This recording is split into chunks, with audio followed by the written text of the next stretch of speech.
నమస్తే welcome to elite media Telugu news నేను మీ సంపత్ కుమార్ హత్య కేసులో దోషిగా తేలిన కేరళ నర్సు నిమిషప్రియ ఉరిశిక్ష రద్దయిందంటూ వస్తున్న వార్తలను భారత ప్రభుత్వం తీవ్రంగా ఖండించింది నిమిషప్రియ కేసుపై కొందరు వ్యక్తులు పంచుకుంటున్న సమాచారం పూర్తిగా తప్పని భారత విదేశాంగ మంత్రిత్వ శాఖ స్పష్టం చేసింది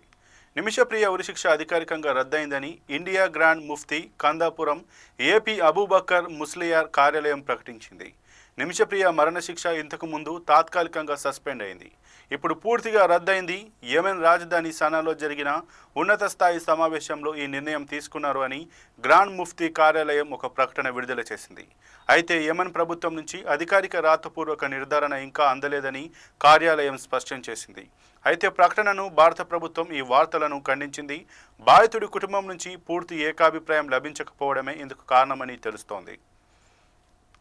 కేరళలోని పాలక్కాడ్ జిల్లాకు చెందిన 38 ఏళ్ల నర్సు నిమిషప్రియ మెరుగైన ఉపాధి కోసం 2008లో యెమెన్కు వెళ్లారు అక్కడ ఆమె సొంత క్లినిక్ ప్రారంభించేందుకు యెమెన్కు చెందిన వ్యాపారవేత్త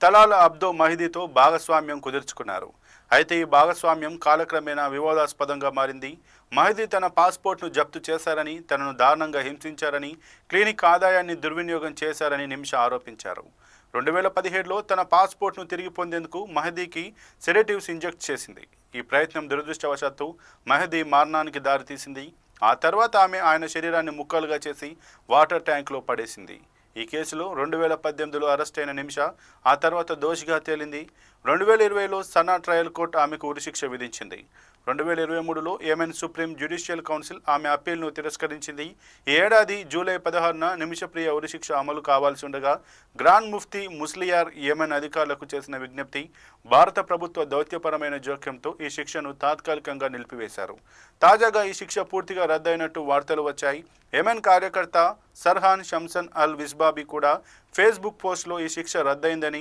నిమిష ఇప్పుడు జీవిత ఖైదు లేదా బ్లడ్ మనీ చెల్లింపు ద్వారా విడుదలయ్యే అవకాశం ఉందని పేర్కొన్నారు కానీ ఈ వార్తలను భారత ప్రభుత్వం ఖండించింది